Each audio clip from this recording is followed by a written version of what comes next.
Bonjour et bienvenue à ce Market Live. Market Live matière première. Je le rappelle, nous sommes toujours en décalé. Il est actuellement 15h12.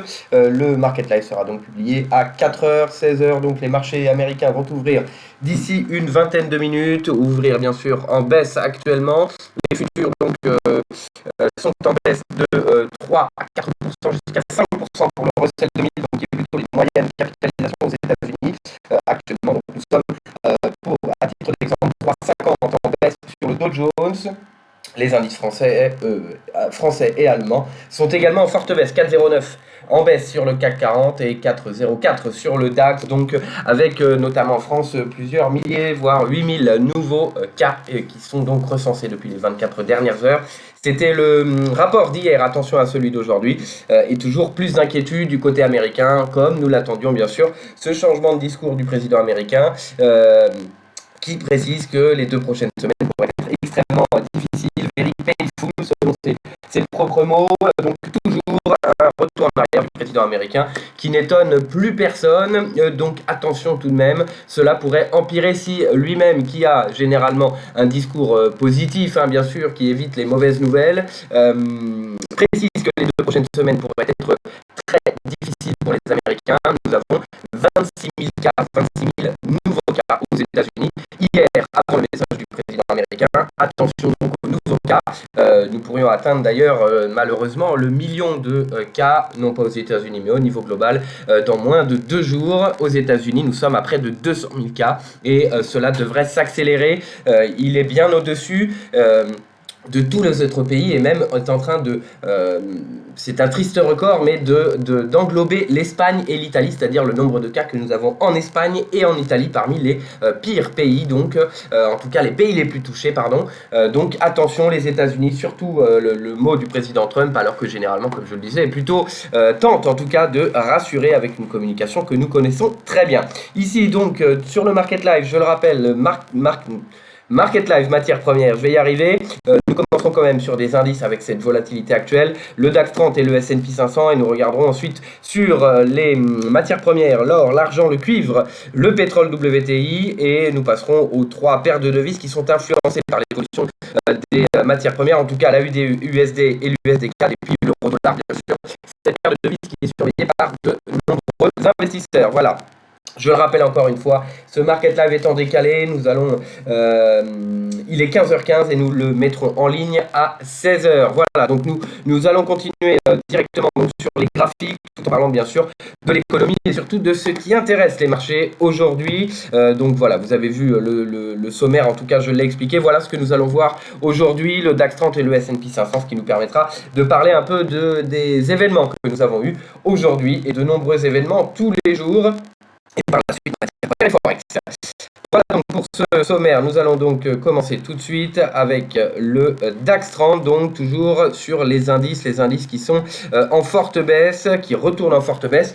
Nous anticipons bien sûr un nouveau plus bas à moyen terme sur les indices. Pour nous, le plus bas qui a été atteint, et notamment aux États-Unis, n'est pas le plus bas de la crise. Nous rentrons justement dans les problèmes économiques, dans les problèmes financiers avec, malgré les aides importantes, je le rappelle, 2200 milliards au niveau des États-Unis, mais cela ne suffira très probablement pas, et nous avons de plus en plus ici, non pas encore des faillites, même s'il y en a déjà, mais des licenciements, en tout cas des personnes qui vont être écartées et donc qui ne seront pas payées, probablement pour certains vont être repris après cette crise, bien sûr, donc nous aurons très probablement une hausse ou en tout cas une baisse du chômage très rapide par la suite, mais de nombreux emplois seront perdus, de nombreux emplois et de nombreuses sociétés également seront en faillite. Mais nous commençons à entendre ce type donc d'informations sur les marchés, petit à petit, donc d'abord avec les dividendes,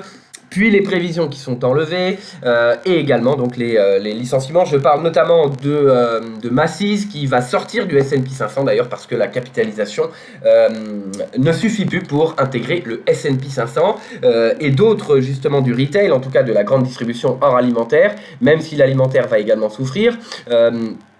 Hors alimentaire, donc environ 500 000 emplois sont menacés aux États-Unis, ce qui est extrêmement important. D'autres informations de la sorte arrivent tous les jours donc, au niveau des marchés. Et puis par la suite, ce sera probablement des dérèglements plutôt financiers et bancaires. Il y a d'ailleurs des banques, notamment en Asie, qui commencent à déprécier des actifs sur les banques, plutôt des fonds d'investissement qui déprécient justement des actifs sur les banques, et des banques qui pourraient être, ou des fonds d'investissement également, qui pourraient être sous pression assez rapidement. Nous avons tout de même une économie qui est à l'arrêt et qui devrait le rester au niveau du mois d'avril. Pour le moment, seule l'Europe était à l'arrêt une partie du mois de mars. Au mois d'avril, ce sera très probablement l'Europe et les États-Unis, plus les autres pays bien sûr, qui vont être à l'arrêt. Donc le mois d'avril sera certainement plus important, en tout cas plus négatif que nous l'avons vu au niveau du mois de mars. Donc attention à cette poursuite et à cette aggravation très probable donc de la situation. Nous commençons donc sur les graphiques, nous commençons sur le DAX 30 ici, le DAX 30 qui a donc échoué, nous le voyons hier, qui a échoué sous les niveaux techniques, sous les 10 000, et nous le verrons bien mieux en hebdomadaire, donc sur ce graphique du DAX 30, donc l'Allemagne qui est sur le cash en baisse de 4,06%, donc toujours peu de décès par rapport aux autres pays, mais tout de même une augmentation du nombre de cas et une économie qui reste sous pression. Cet échec ici sous les 10 000, sous le plus bas donc que nous surveillons, le plus bas de 2018 ici, et l'échec sous les 10 000, l'échec également à se maintenir sous ce support oblique, cet ancien support oblique 2014-2016, et donc qui conduit à une nouvelle accélération baissière. Nous avons échoué ce rebond ici, et donc un retour sous les niveaux techniques que nous avions déjà cités. Regardons maintenant en journalier, nous regarderons également en 4 heures. Nous voyons cet oblique qui est le même que nous avons vu, ce support oblique. Et ces différents échecs. Les niveaux que nous surveillons ici, nous pourrions revenir sur les 9162, c'est 9162 qui était un support à plusieurs reprises, on l'a vu également, mais récemment, en 2016, ici, à 2 reprises qui avaient permis le rebond, 9162 qui pourrait être touché ici. Pour le moment, en train de tester les 9500, nous sommes quand même sur une baisse de plus de 4%, mais attention à l'accélération.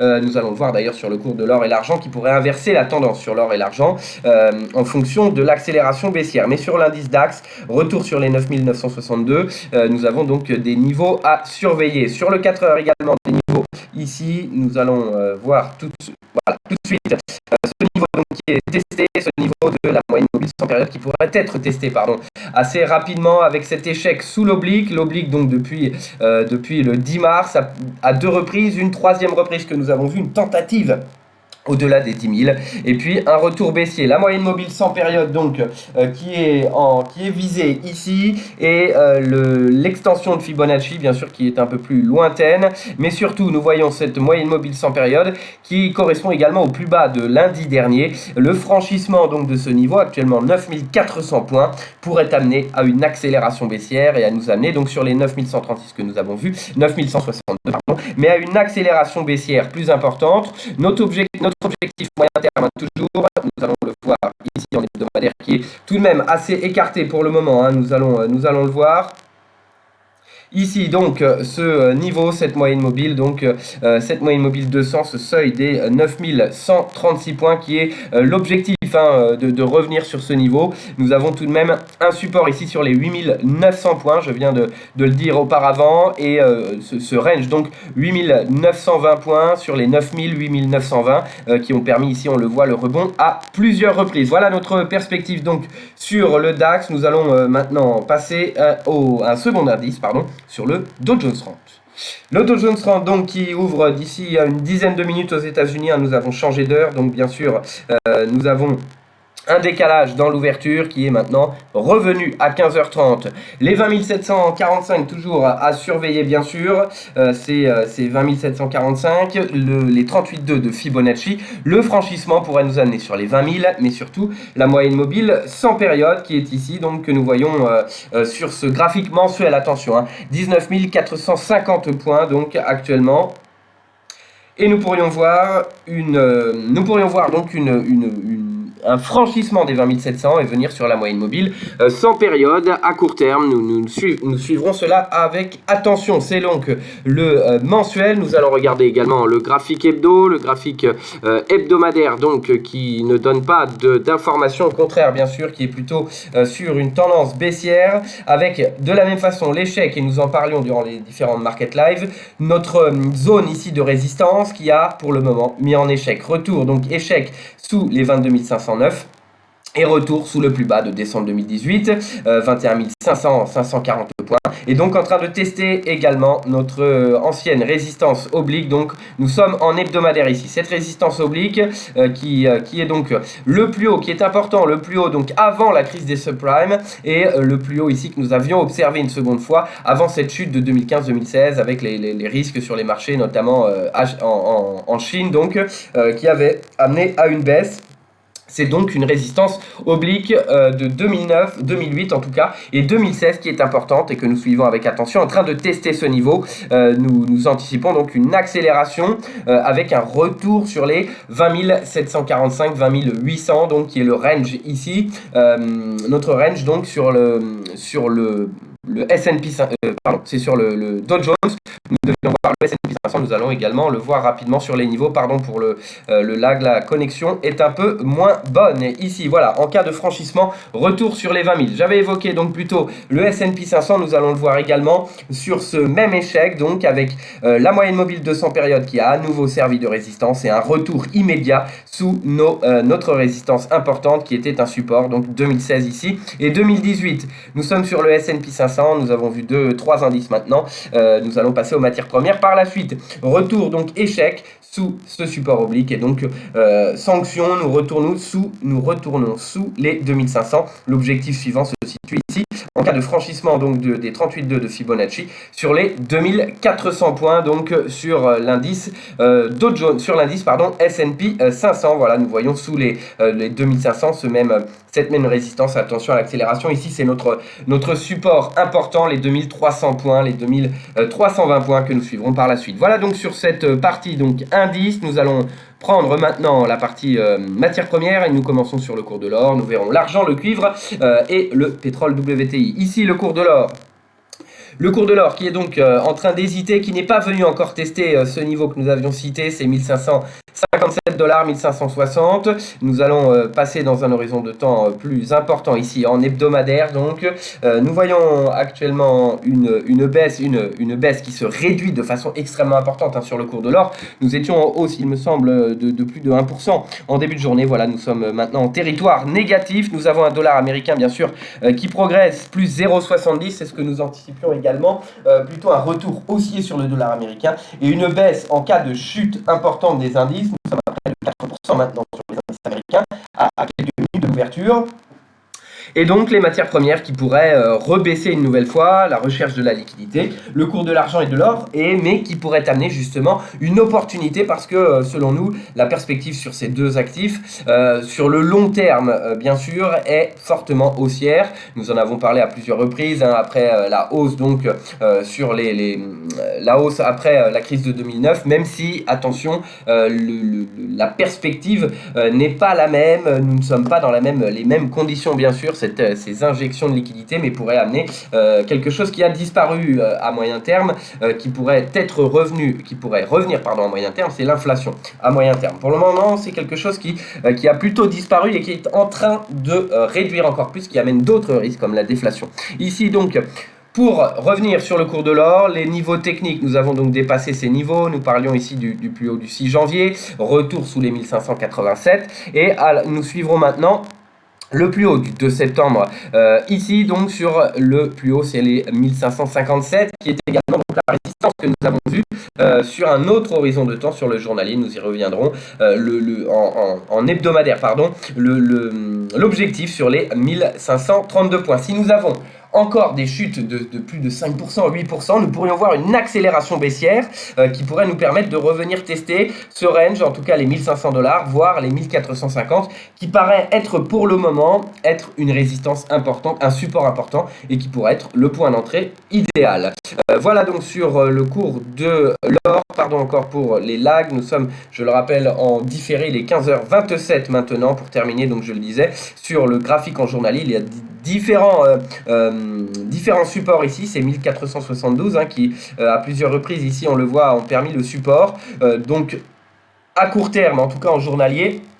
Ici, on le voit, les 1557 dont j'ai parlé, c'est le plus haut que nous avons pris pour un Fibonacci également. La moyenne mobile sans période, le franchissement des 1555 ici, pourrait amener sur la moyenne mobile 200 périodes qui est sur les 1530. Nous suivons bien sûr l'évolution des marchés financiers. Si la baisse n'est pas trop importante, le cours de l'or et de l'argent pourrait progresser. En revanche, si cela s'accélère au-delà des 4%, nous pensons, en tout cas des hausses très importantes, qui est au-delà des 4%, qui ne sont pas des hausses ou des baisses que nous voyons généralement. Une baisse supérieure à ce niveau sur les indices pourrait amener justement des recherches de la liquidité, des craintes et des investisseurs qui se tournent davantage vers le dollar, qui je le rappelle est en hausse de 0,68, et moins sur le cours de l'or et l'argent, et donc baisse plus importante. Si le marché reste sur une baisse correcte ou une petite hausse, en revanche, nous pouvons voir un rebond sur le cours de l'or. Également de l'argent que nous allons voir tout de suite. Le cours de l'argent donc, qui est également est à la baisse actuellement donc, et les mêmes remarques sur les évolutions plutôt économiques donc sur le cours de l'argent. En revanche, nous allons regarder donc sur le cours de l'argent. Voilà, ce support oblique, je ne vais pas le remontrer, ça lag beaucoup sur les graphiques. Voilà, nous avons donc une nouvelle baisse, ces différents échecs dont nous avons également parlé, les 14,41 $, ce plus bas de mai 2019. Pour le moment, nous sommes encore au-dessus de ce support important, le support important ici de 2017, également 2018 et auparavant, donc qui est le support important. Sous les 13,90 $, nous attendons donc un retour sur les 13,50, 13,40 ici, qui est donc le support oblique sous ce niveau. Attention à l'accélération baissière, mais de la même façon qui pourrait amener donc une opportunité sur le cours de l'argent. Nous voyons plutôt une tendance haussière à moyen terme donc sur cet actif. Ici, de la même façon, nous avons des niveaux, les 13,68, mais attention à l'accélération donc qui pourrait amener, je le disais, au niveau que nous avons vu, donc plutôt 13,40 donc sur le support oblique important sous ce niveau. Attention à l'accélération baissière sous ces niveaux, nous sommes sur une tendance baissière. Voilà, nous poursuivons et nous regardons le cours du cuivre. Le cours du cuivre qui a bien repris sa tendance baissière ici, avec plusieurs échecs sur les 2,24 $ donc qui se dessine comme une résistance. Nous sommes en journalier et voilà, avec un plus haut ici à 2,24,70 $ et les autres échecs sur les 2,23,80 $. Donc 2,24 $ qui semble être la résistance court terme actuellement. En journalier, bien sûr, nous allons regarder en 4 heures. Nous regarderons également sur un autre horizon de temps par la suite. En 4 heures, donc, nous avons le plus bas récent, nous avons voilà, les différentes résistances, les plus hauts que nous avons vus en journalier, on le voit en 4 heures avec cette résistance, donc nous suivrons avec attention, bientôt rejoint par la moyenne mobile 100 qui sera donc une résistance importante. Le plus bas, donc nous le voyons, nous suivons l'évolution qui devrait se poursuivre ici, les 2,13 $ ici, 2,14 $, attention à l'accélération. Notre objectif donc sur les 2,08 $, 2,08 $, qui est notre objectif sur le cours du cuivre, objectif court terme, donc en cas de dépassement ici de ces 2,14 $. Nous terminons donc avec un horizon de temps en hebdomadaire sur le cours du cuivre avant de passer à une dernière matière première sur le pétrole.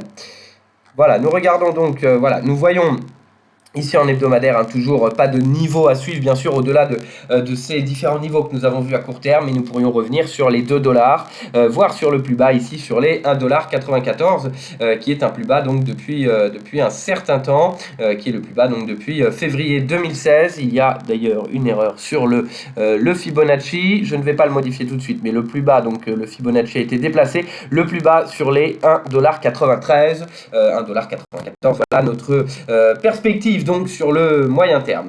Voilà donc sur le cuivre et sur les métaux. Nous passons maintenant à l'énergie avec le pétrole. Nous voyons donc le pétrole WTI qui continue sa tendance baissière, hein, nous gardons cette perspective baissière, même si la baisse est extrêmement importante. Nous sommes venus tester notre objectif et même tester quasiment les 20 $ à quelques centimes près. Nous sommes sur les CFD, le cash bien sûr a touché quasiment également à quelques centimes les 20 $, mais en tout cas la perspective est toujours baissière avec ce maintien et même cette clôture, donc c'est en mensuel, hein, du mois sous l'oblique de 2009, donc le plus bas de 2009, le plus bas de 2016 également, donc qui est la résistance importante maintenant que nous sommes dessous de dollars, donc 24 $, pardon. Les 21,86 $ qui jouent pour le moment leur rôle de support sur le cours du pétrole. Attention à la chute, nous voyons donc un test des 20 $ qui a été testé, mais sous ce niveau nous pourrions voir une accélération baissière, même s'il y a une communication positive sur soi-disant des discussions entre les États-Unis et la Russie. De l'autre côté, bien sûr, l'Arabie Saoudite qui continue et qui continue de communiquer sur une augmentation des investissements pour produire près de 13 millions de barils à court terme, en tout cas le plus vite possible. Donc, qui n'est pas pour amener une hausse du pétrole et bien sûr la demande qui est de plus en plus sous pression et qui dure bien sûr avec toujours ces compagnies aériennes qui ne devraient pas rouvrir tout de suite, en tout cas pas de vol intensif avant quelques mois, même si le confinement dure seulement jusqu'à la fin du mois d'avril. Voilà, la reprise de l'activité de ce type d'activité, comme les restaurants d'ailleurs, ce type d'activité pourrait mettre du temps pour revenir à 100%. Donc le pétrole, pour revenir sur les compagnies aériennes bien sûr, mais sur toutes les sociétés, devrait rester sous pression. Sous les 21,86 ici, les 61,8 de Fibo, ce sont les 20 $, voire les 17 $ que nous pourrions tester. Voilà, sur le WTI, nous passons au Brent, et le Brent également qui n'a pas atteint ses 20 $, mais il y a toujours un décalage. Actuellement en plus forte baisse, nous sommes sur les 25 $, attention, sous les 25 $, à venir sur le seuil des 20 $, mais cela est serait tout de même extrêmement important comme baisse, à peu près 20% donc de baisse pour revenir sur les 20 $. Donc cela est tout de même extrêmement important vu la baisse que nous avons vue, mais attention, donc pour le moment les 25 $ se maintiennent sur le pétrole Brent. Le réseau est de plus en plus mauvais. Nous allons terminer bien sûr donc bientôt ce market live. Ici on le voit, donc les 25 $. Peu de niveaux donc à surveiller sous ces 25 $. Il faut le revenir quelques années en arrière, hein. Même nous n'avons pas de plus bas sur ce graphique depuis 2000 ici sur le Brent pour revenir sur ces niveaux. Donc voilà ce que nous allons surveiller. Nous allons surveiller les 25 $. En cas donc de baisse plus importante, nous allons le voir sur le 4 heures ici, nous pouvons dessiner donc des obliques de court terme qui peuvent jouer leur rôle de support, mais nous avons donc un support ici difficile par la suite donc d'imaginer, en tout cas au niveau technique, des niveaux à surveiller. Les 25 $, attention par la suite, ce qui pourrait nous amener à une baisse plus importante, mais si nous avons une baisse en dessous, cela pourrait être extrêmement important sur le pétrole Brent, donc attention tout de même, nous pourrions avoir une nouvelle volatilité et une poursuite de la volatilité. Nous terminons avec le Forex maintenant, l'AUD-USD, l'USD-CAD et l'euro-dollar. L'AUD-USD donc qui est revenu sous pression. Nous sommes en 4 heures actuellement. Nous nous rapprochons donc de l'objectif des 0,60 que nous avons cité notamment, je pense à lundi matin, le market live de 11 heures. Cet objectif de revenir donc sur les 0,60 à court terme avec l'échec sous les 0,62. Nous allons passer en hebdomadaire si le graphique veut bien changer. Ici, nous allons donc, nous voyons ici les graphiques donc sous les 0,60, l'objectif de revenir ici 58 donc 90, pour le moment en train de se maintenir, mais attention en cas de retour massif plus important sur le dollar américain, si nous avons une accélération notamment donc de la baisse des indices, nous pourrions voir donc une accélération plus importante ici sur la USD et un retour sur les 0,58. 92. La résistance ici c'est 0,62 que nous n'attendons pas, pourrait amener un retour sur les 0,63, mais cela paraît difficile. La Chine, qui est le principal partenaire de l'Australie, au-delà de l'économie australienne, nous commençons à avoir d'autres informations sur des cas, de plus nombreux cas Notamment, je fais référence à un article du South China Morning Post, donc de ce matin, qui précisait que la Chine ne comptabilisait pas les personnes qui étaient atteintes, qui étaient positives sur le coronavirus. Je cite simplement un article, une information, mais qui ne comptabilisait pas les personnes qui n'avaient pas de symptômes.